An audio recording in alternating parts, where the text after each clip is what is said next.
Now, Jerry Jones and the Dallas Cowboys still have a vacancy to fill. A lot of talk about Deion Sanders, Robert Saleh as of late, but I really feel like the most likely outcome to fill the head coaching vacancy for the Dallas Cowboys will be Kellen Moore, especially if the Eagles get to the NFC Championship game or if the Eagles get to the Super Bowl. I feel like it would pretty much confirm it just because Jerry would see the Eagles' success and he would start salivating and foaming at the mouth and he would just be like, give me Kellen Moore. I feel like if we hire him, he could take the Cowboys to the NFC Championship or the Super Bowl. Not that easy, but I'm telling you, that's the way he thinks. And Kellen Moore was the offensive coordinator in Dallas for quite some time. He was also a player there once as well, so many ties with that organization. But it's pretty strange how they fired Kellen Moore from the offensive coordinator role, and now a couple of years later they want him back as the head coach potentially. Again, just shows the incompetence of this franchise and Jerry Jones. Honestly, out of those three potential candidates, I really don't like this move at all. One, I don't know if Kellen Moore could be a good head coach. He obviously has no experience in that department so far in his career. I just don't really see him as a head coach. I know he easily could be one, but can he be that true leader on a daily basis? I don't know. Maybe not. I just don't see it, honestly. I just don't. And it's not like he's going to elevate the play of Dak or CD. We already saw what Kellen Moore did with Dak and CD, and it didn't equate to much success. Sure, playoff appearances, but I feel like if you're Jerry Jones and you're trying to hire a head coach, you're trying to go for a home run, you're trying to go for the Super Bowl. I don't see Kellen Moore being the head coach and taking the Dallas Cowboys to the Super Bowl or the NFC Championship game. It just, I feel like we've already seen this movie before, and it didn't turn out well. The fact that he does have connections and he has a relationship with Jerry Jones, I really feel like it's very likely to happen indeed. You let me know who you think will get hired as the head coach of the Dallas Cowboys. Deion, Robert Saleh, Kellen Moore. Now, if it were up to me and I only had those three guys to choose from, from an entertainment perspective and just like a spectacle perspective, I would definitely hire Deion Sanders. I just think that would be a ton of fun. And, you know, if Jerry is thinking about having some extra cheese in his back pocket, I would definitely hire Deion as well. Just all the extra attention and lights that Deion would bring with him. I mean, the Cowboys are America's team, supposedly. They already get an insane amount of attention, whether or not they're good or bad. But to add Deion Sanders as the head coach would just bring the Cowboys to a different stratosphere, man. It would be just crazy on a weekly basis. And I think it would be a lot of fun. Even if they're not successful, which I don't think they would be, it would still be a lot of fun. I already shared my thoughts on Kellen Moore. I definitely wouldn't do that. Why would you want to do it again? Doing the same thing twice and expecting a different result is the definition of insanity. As we all know, we know Jerry Jones is insane and senile, but like, come on. Like, he has a son, Steven Jones. Like, come on. Like, talk some sense in your old man or something, dude.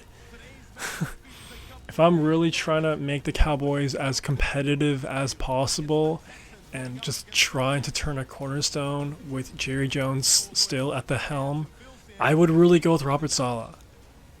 And I know Robert Saleh didn't have the cleanest track record with the Jets, but it was the Jets, man. It's a cursed franchise, and offensively didn't really have a lot of pieces when he was there. Defensively, he put together really good units on a yearly basis. We all saw what the Jets defense looked like and played like when Robert Saleh left. They significantly fell off, went from a top 10 unit to an average and then a below average unit. So numbers don't lie, man.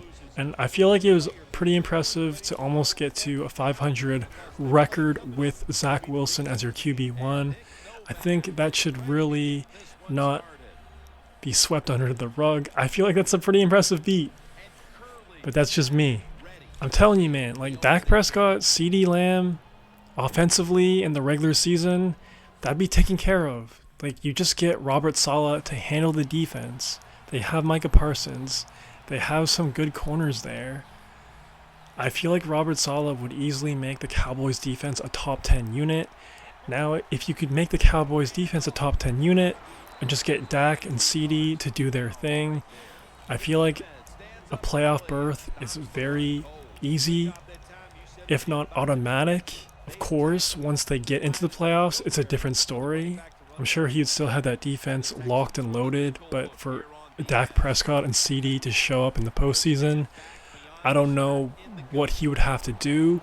I don't know if he's got to hire a great offensive coordinator to come with them or what, but besides the postseason issue I just mentioned, I feel like regular season wise, playoff berth wise, defensive ranking wise, I feel like it's a no-brainer to do. I really trust Robert Saleh to make it a competitive team, at least in the regular season. I really want to make an emphasis on that because we've all seen the past 10, 20 years, once the Cowboys get into the playoffs, they usually crumble.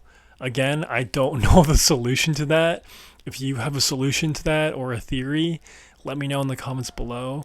But yeah, man, if you were Jerry or if you were the owner of the Cowboys and it came down to those three selections, who would you pick and why? Let me know. Do you believe in Robert Saleh? Am I being a bit too positive with Robert Saleh? Or do you think I'm being a bit too negative with Kellen Moore? Let me know in the comments. If you made this far, please subscribe and like the vid. It'd help out your boy a ton. That's all I got for right now. Peace. They'll keep it going today after that run. Decent pickup by the running back. Dropping back three. Amaro with the reception. That's a really good throw and catch, and they get the first down. Jim, that's what you want to do. Pick up that first down. Now you give your offense 3 more opportunities. From the gun. Catch made by Marshall. Marshall's tackled right at the 35. That's a good job by the receiver, running the drag route across the field. These are not easy throws for the quarterback, but he sticks it right on him for the completion. Jason Morrow makes the catch. Amaro's marked down at the 19. So many things are involved when you talk about people catching the pass. Catch it cleanly. Also, catch it and break a tackle. Everybody loves that. Nice job that time. Tackle made by Clowney that time. Ivory's a dangerous runner when you give him room to run, but there is no room this time. What a job by the defense. They bottle him up for a short gain. 2nd and 9. Intercepted. Running room.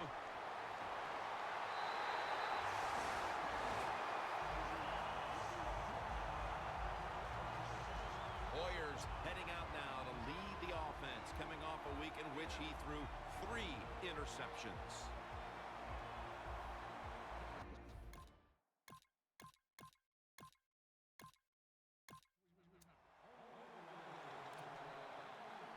The Jets offense back on the field, trying to make up for that costly mistake. The last time they had the ball, the turnover they committed immediately turned into points against them. Yeah, it did, Jim, but you know what? It's not a perfect game. He will not get away. He's taken down for the sack. Every defense is looking for somebody to hit the quarterback, and the best person to do it is the defensive end. What a good job that time by him. Quick drop back. And the flag is down. The tackle's made, and the first down is picked up. Holding offense. The defense accepts the penalty. Still second down. A long field ahead of them at the 10.